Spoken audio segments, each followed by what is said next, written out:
আলাইকুম, কেমন আছেন সবাই? এই যে বুটের ডাল, মুগ ডাল, মসুরি ডাল।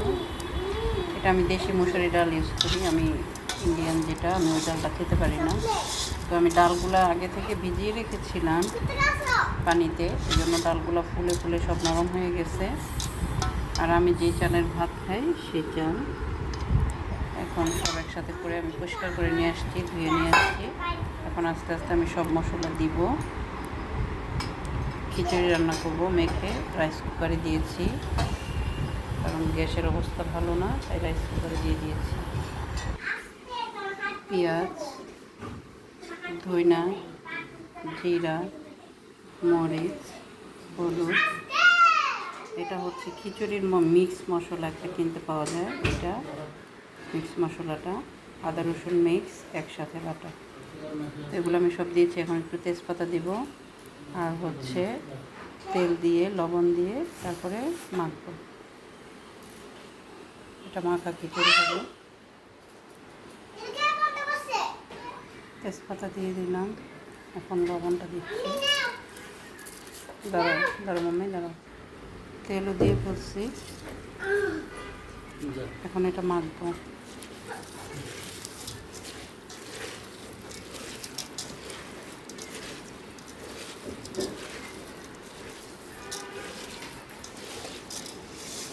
এটাকে আমি মিনিমাম 10 মিনিট মাখবো, আমি আপনাদেরকে আস্তে আস্তে দেখাবো। আর এটা মাখার পরে এত সুন্দর একটা স্মেল আসবে, মানে স্মেলটার কথা আমি যে আপনাদেরকে বুঝতে পারবো না। খিচুড়ি মাখার মধ্যেই খিচুড়ির ঘ্রাণ চলে আসবে। হ্যাঁ মাম্মি চুপ করো, মাম্মি ভিডিও বানাচ্ছি, চুপ। ওকে, খিচুড়ি মাখার মধ্যে হচ্ছে খিচুড়ির ঘ্রাণ। খিচুড়ি যত সুন্দর করে মাখা হবে তত সুন্দর স্মেল বের হবে। আর এটা যখন সময় ধরে মাখতে মাখতে একটা সুন্দর স্মেল আসবে, ঠিক খাবারের সময় দিয়ে ওই স্মেলটাকে বোঝা যাবে। আর এটা হচ্ছে বিক্রমপুরের ঐতিহ্য একটা খিচুড়ি। এটা আমার মা করতে এভাবে, আমার ভাবিরা ওইভাবেই করে। আর এখানে বাড়তি কোনো মশলা কেউই দেয় না। ইদানিংয়ে দেখি সবাই একটু খিচুড়ি মশলাটা ইউজ করে, যার জন্য আমি একটু দিই। তা না হয় আমাদের মা চাচিরা কখনো এরকম খিচুড়ি মশলা ইউজ করতো না এখানে।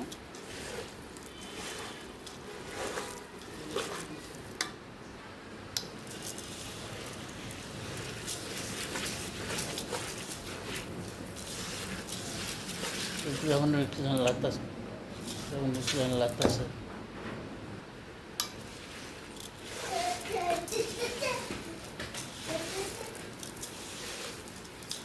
এটা কিন্তু আমি অনেকক্ষণ থেকে মাখতেছি, অনেকক্ষণ থেকে। আমি একটু একটু পরে পরে ভিডিওটা দেখাচ্ছি আপনাদেরকে। কি সুন্দর একটা ঘ্রাণ বের হয়েছে। আর এটা হচ্ছে নামানোর কিছুক্ষণ আগে এটার মধ্যে আমরা ঘি ইউজ করব। সেই ঘিটা আমি কিন্তু এখন দিব না। খিচুড়িতে যখন আপনি নামানোর কিছুক্ষণ আগে ঘি দিবেন, দিয়ে একটু নাড়াচাড়া করে তারপর নামাবেন,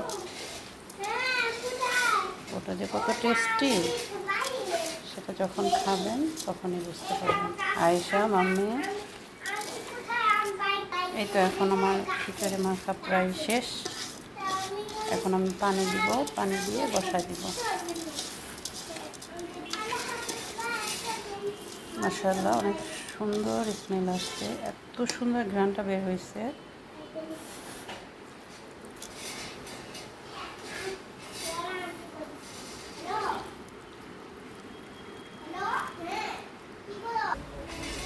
রাইস কুকারে বসিয়ে দিয়েছি, এখন ঢাকনা দিয়ে দিব, পানি দিয়ে বসছি। খিচুড়িটা নরম নরম হবে, দেখাবো আপনাদের।